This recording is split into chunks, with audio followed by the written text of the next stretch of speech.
നീ രോഗിയുടെ അടുത്ത് ചെന്ന് ഇപ്രകാരം ചോദിക്കണം: യേശുക്രിസ്തുവിൽ നിനക്ക് വിശ്വാസമുണ്ടോ? സുവിശേഷത്തിൽ നിനക്ക് വിശ്വാസമുണ്ടോ എന്ന് ചോദിക്കണം. വിശ്വാസമുണ്ട് എന്നാണ് ഉത്തരമെങ്കിൽ 3 പ്രാവശ്യം നീ കുരിശടയാളം വരയ്ക്കണം. അദ്ദേഹത്തിന് അല്പം മാനസിക അസ്വസ്ഥതയുള്ള ഒരു മകനുണ്ടായിരുന്നു. ഒരിക്കൽ ഈ മാനസിക അസ്വസ്ഥതയുള്ള അദ്ദേഹത്തിന്റെ മകൻ ആത്മഹത്യ ചെയ്തു. ആത്മഹത്യ ചെയ്തതിനു ശേഷം പത്രങ്ങളിലൊക്കെ ഇങ്ങനെ എഴുതി: ഈ വലിയ ആത്മീയ മനുഷ്യന്റെ ആത്മീയ ദീപം കെട്ടുപോയി, അദ്ദേഹത്തിന്റെ പ്രസംഗവും അദ്ദേഹത്തിന്റെ ആത്മീയതയൊക്കെ തീർന്നുപോയി എന്ന് വാർത്തകൾ വന്നു. എന്നാൽ 2 മാസം കഴിഞ്ഞ് അദ്ദേഹം വലിയൊരു പ്രാർത്ഥനാ യോഗത്തിൽ 10,000-കണക്കിന് മനുഷ്യരുടെ മുമ്പിൽ പ്രത്യക്ഷപ്പെട്ടു. ഒരു മകൻ നഷ്ടപ്പെട്ട ഒരു പിതാവിന്റെ വേദന എന്താണെന്ന് എന്റെ സ്വർഗത്തിലുള്ള പിതാവിനറിയാം. ഞാൻ ഒറ്റയ്ക്കല്ല, എന്റെ പിതാവ് എന്റെ കൂടെയുണ്ട്. ഗോവയിൽ വിശുദ്ധ ഫ്രാൻസിസ് സേവിയർ, നമുക്കറിയാം, അദ്ദേഹത്തിന്റെ ശരീരം ഇപ്പോഴും ഭൗതിക ശരീരം അവിടെയുണ്ട്. ഏതാനും നാളുകൾക്ക് മുമ്പ് ഞാൻ അവിടെ പോയിരുന്നു. ഞങ്ങളുടെ വിൻസെന്റിയൻ സഭയിൽപ്പെട്ട ഗോവയിൽ നിന്നുള്ള ഒരച്ഛന്റെ തിരുപ്പട്ടം ഉണ്ടായിരുന്നതിന് ഞാൻ അവിടെ പോയിരുന്നു. അപ്പോൾ ഈ വിശുദ്ധ ഫ്രാൻസിസ് സേവിയർ ഒത്തിരിയേറെ രോഗികളെ സുഖപ്പെടുത്തിയിരുന്നു എന്ന് കേട്ട് ആ നാട്ടിലുള്ള ഒരു കുഷ്ഠരോഗി ഒരിക്കൽ ഈ ഫ്രാൻസിസ് സേവിയറിനെ കാണാനുള്ള ആഗ്രഹം പ്രകടിപ്പിച്ചു. പക്ഷെ ഫ്രാൻസിസ് സേവിയറിന് അത്രയും ദൂരം പോവുക എളുപ്പമായിരുന്നില്ല. അതുകൊണ്ട് ഫ്രാൻസിസ് സേവിയർ തൻ്റെ ഒരു ശിഷ്യനെ ആ ഭവനത്തിലേക്ക് അയച്ചു. ഫ്രാൻസിസ് സേവിയർ ആ ശിഷ്യനോട് പറഞ്ഞത് ഇങ്ങനെയാണ്: നീ രോഗിയുടെ അടുത്ത് ചെന്ന് ഇപ്രകാരം ചോദിക്കണം: യേശുക്രിസ്തുവിൽ നിനക്ക് വിശ്വാസമുണ്ടോ? സുവിശേഷത്തിൽ നിനക്ക് വിശ്വാസമുണ്ടോ എന്ന് ചോദിക്കണം. വിശ്വാസമുണ്ട് എന്നാണ് ഉത്തരമെങ്കിൽ ആ കുഷ്ഠരോഗിയുടെ ശരീരത്തിൽ 3 പ്രാവശ്യം നീ കുരിശടയാളം വരയ്ക്കണം. വേറെ ഒന്നും നീ ചെയ്യണ്ട എന്ന് പറഞ്ഞു. അങ്ങനെ ഫ്രാൻസിസ് സേവിയറിന്റെ ശിഷ്യൻ ആ കുഷ്ഠരോഗിയെ തേടി പോയി. അദ്ദേഹത്തിന്റെ അരികിൽ പോയി ഫ്രാൻസിസ് സേവിയർ ചോദിച്ചതുപോലെ ചോദിച്ചു: യേശുക്രിസ്തുവിൽ വിശ്വസിക്കുന്നുണ്ടോ? സുവിശേഷത്തിൽ വിശ്വസിക്കുന്നുണ്ടോ? ഉണ്ടെന്ന് മറുപടി നൽകി. 3 പ്രാവശ്യം ആ കുഷ്ഠരോഗിയുടെ ശരീരത്തിൽ കുരിശടയാളം വരച്ചു. തൽക്ഷണം അദ്ദേഹം കുഷ്ഠത്തിൽ നിന്ന് സുഖപ്പെട്ടുവെന്നാണ് ചരിത്രത്തിൽ എഴുതിയിരിക്കുന്നത്. സ്നേഹമുള്ളവരെ, യേശുക്രിസ്തുവിലും യേശുക്രിസ്തുവിന്റെ സുവിശേഷത്തിലും യേശുവിന്റെ കുരിശിലും വിശ്വസിക്കുന്ന ഏതൊരു വ്യക്തിക്കും ശക്തിയും സൗഖ്യവും സമാധാനവും ആശ്വാസവും പ്രത്യാശയും ഈ കുരിശിൽ നിന്ന് നമുക്ക് ലഭിക്കും. വിശുദ്ധ കുരിശിനെ കുറിച്ച് പറയുക, വിശുദ്ധ കുരിശ് അതോടൊപ്പം വലിയ പ്രത്യാശയുടെ അടയാളമാണ്. ഈ കുരിശിലേക്ക് നോക്കുന്നവർക്ക് വലിയ പ്രത്യാശ ലഭിക്കും, വലിയ ആശ്വാസം ലഭിക്കും. 1945 റഷ്യയിൽ ജയിലിൽ അടയ്ക്കപ്പെട്ട ഒരു എഴുത്തുകാരനെ കുറിച്ച് ഞാൻ ഒരിക്കൽ വായിച്ചു. അദ്ദേഹം അന്നത്തെ ഭരണാധികാരിയായിരുന്ന സ്റ്റാലിനെതിരായിട്ട് എന്തോ എഴുതി. അതുകൊണ്ടാണ് ജയിലിലടച്ചത്.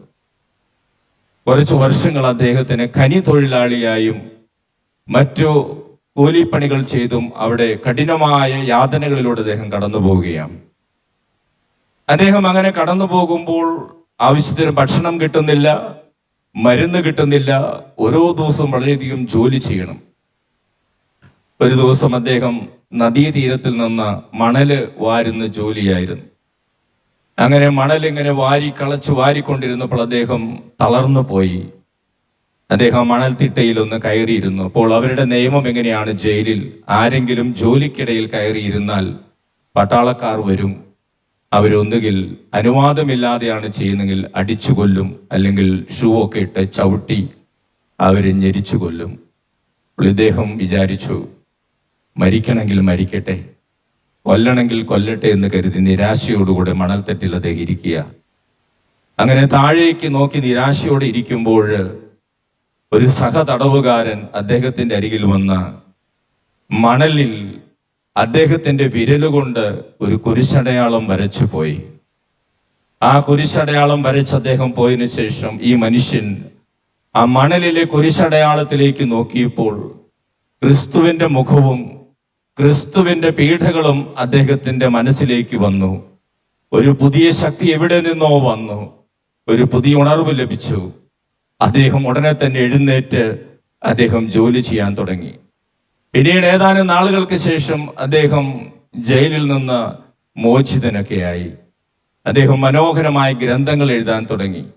1960കളിൽ മനോഹരമായ പുസ്തകങ്ങൾ മനുഷ്യാവകാശത്തെക്കുറിച്ച് എഴുതിയതിന് അദ്ദേഹത്തിന് നോബൽ സമ്മാനം ലഭിച്ചു.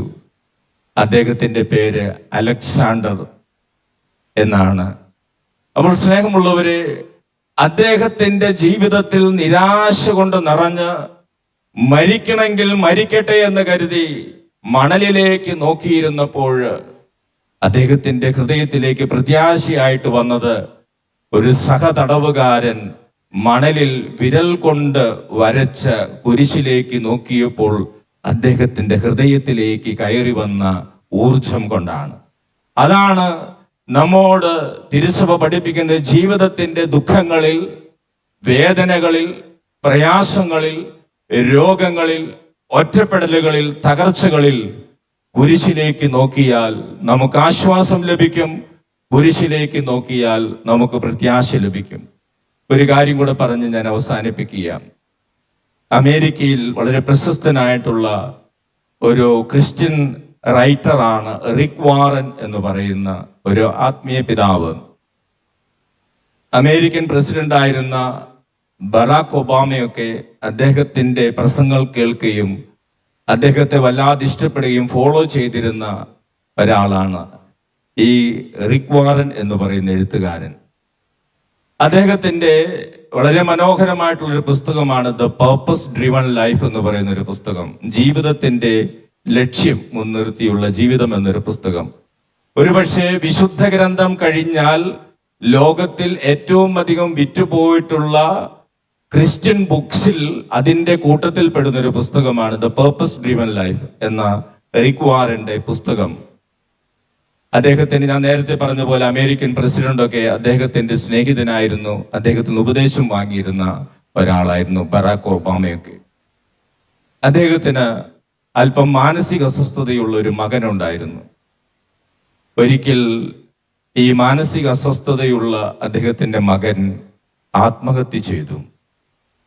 ആത്മഹത്യ ചെയ്തതിനു ശേഷം അമേരിക്കയിലെ പത്രങ്ങളിലൊക്കെ ഇങ്ങനെ എഴുതി, ഈ വലിയ ആത്മീയ മനുഷ്യന്റെ ആത്മീയ ദീപം കെട്ടുപോയി. ഈ വലിയ ആത്മീയ മനുഷ്യന്റെ ആത്മീയ ദീപം കെട്ടുപോയി. കുറച്ചു നാളത്തേക്ക് ഈ റിക് വാറനെ കാണാനില്ലായിരുന്നു. അപ്പോൾ പത്രങ്ങളിലൊക്കെ അദ്ദേഹത്തിന്റെ പ്രസംഗവും അദ്ദേഹത്തിന്റെ ആത്മീയതയൊക്കെ തീർന്നുപോയി എന്ന് വാർത്തകൾ വന്നു. എന്നാൽ 2 മാസം കഴിഞ്ഞ് അദ്ദേഹം വലിയൊരു പ്രാർത്ഥനാ യോഗത്തിൽ 10,000-കണക്കിന് മനുഷ്യരുടെ മുമ്പിൽ പ്രത്യക്ഷപ്പെട്ടു. എന്നിട്ട് ഈ റിക് വാറൻ എന്ന് പറയുന്ന ഈ ആത്മീയ ഗ്രന്ഥകാരൻ അദ്ദേഹം അന്ന് അവിടെ കൂടിയിരുന്ന മനുഷ്യരോട് പറഞ്ഞു, വർഷങ്ങൾക്ക് മുമ്പ് സ്വർഗത്തിലെ പിതാവിന് തൻ്റെ മകൻ കാൽവരിയിൽ മരിക്കുന്നത് കാണേണ്ടി വന്നു. മകൻ മരിക്കുന്നതിൻ്റെയും നഷ്ടപ്പെടുന്നതിൻ്റെയും വേദന എന്താണെന്ന് സ്വർഗീയ പിതാവിനറിയാം. ഒരു മകൻ നഷ്ടപ്പെട്ട ഒരു പിതാവിൻ്റെ വേദന എന്താണെന്ന് എൻ്റെ സ്വർഗത്തിലുള്ള പിതാവിനറിയാം. എനിക്ക് ആ പിതാവിൻ്റെ സാന്നിധ്യം മാത്രം മതി. സ്നേഹമുള്ളവരെ, അമേരിക്കയിലെ പത്രങ്ങൾ എഴുതിയതുപോലെയൊന്നും അദ്ദേഹം തളർന്നുപോയില്ല. അദ്ദേഹം എഴുതിയ വളരെ ആശ്വാസകരമായ വിശ്വാസത്തിന്റെ വാക്കുകൾ ഇതാണ്: ഒരു മകൻ മരിച്ചുപോയ പിതാവിന്റെ വേദന എന്താണെന്ന് ഏറ്റവും കൂടുതൽ അറിയാവുന്നത് എൻ്റെ സ്വർഗത്തിലെ പിതാവിനാണ്. ആ പിതാവിന്റെ മകൻ ഒരിക്കൽ കാൽവരിയിൽ പിടഞ്ഞു മരിച്ചതാണ്. മകൻ പിടഞ്ഞു മരിക്കുന്നതിന്റെ വേദന എന്താണെന്ന് ആ സ്വർഗീയ പിതാവിനറിയാം. ആ പിതാവിന്റെ സാന്നിധ്യം മാത്രം എനിക്ക് മതിയെന്ന് അദ്ദേഹം ഉറക്കെ വിളിച്ചു പറഞ്ഞു. സ്നേഹമുള്ളവരെ, ജീവിതത്തിലെ സഹനങ്ങളിലൂടെയൊക്കെ കടന്നു പോകുമ്പോൾ നമുക്കും ആവശ്യം ഈ വിശുദ്ധ കുരിശിന്റെ ശക്തിയാണ്. യോഹന്നാന്റെ സുവിശേഷം 16-ാം അധ്യായത്തിൽ ഈശോ ശിഷ്യന്മാരോട് സംസാരിച്ചു കൊണ്ടിരുന്നപ്പോൾ ഈശോ ശിഷ്യന്മാരോട് പറഞ്ഞു, നിങ്ങളെല്ലാവരും എന്നെ ഒരു ദിവസം ഉപേക്ഷിക്കും. നിങ്ങളിൽ ചിലരൊക്കെ എന്നെ തള്ളി പറയും.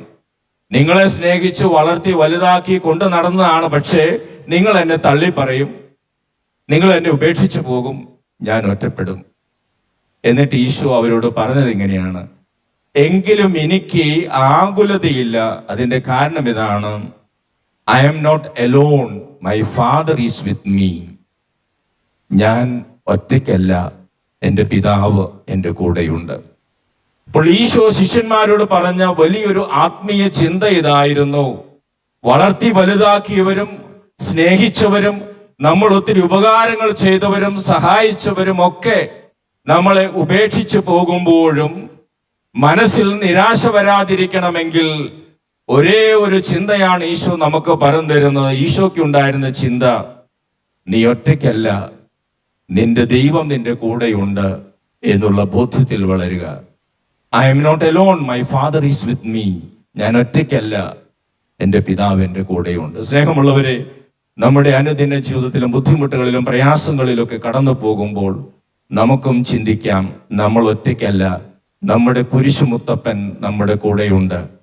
മാപ്രാണം ദേവാലയത്തിലെ കുരിശുമുത്തപ്പൻ എന്ന് നമ്മൾ സ്നേഹത്തോടെ വിളിക്കുന്ന വിശുദ്ധ കുരിശിന്റെ സാന്നിധ്യം നമ്മോടൊപ്പമുണ്ട് എന്ന് വിശ്വസിക്കാനും ആ കുരിശിന്റെ ശക്തിയിൽ ആശ്രയിക്കാനും നമ്മുടെ ക്രൈസ്തവ ജീവിതത്തിൽ വളരെ ശക്തിയോടെ മുമ്പോട്ട് പോകാനും നമുക്ക് സാധിക്കട്ടെ. അതിന് പ്രത്യേകമായിട്ട് നമുക്ക് പ്രാർത്ഥിക്കാം.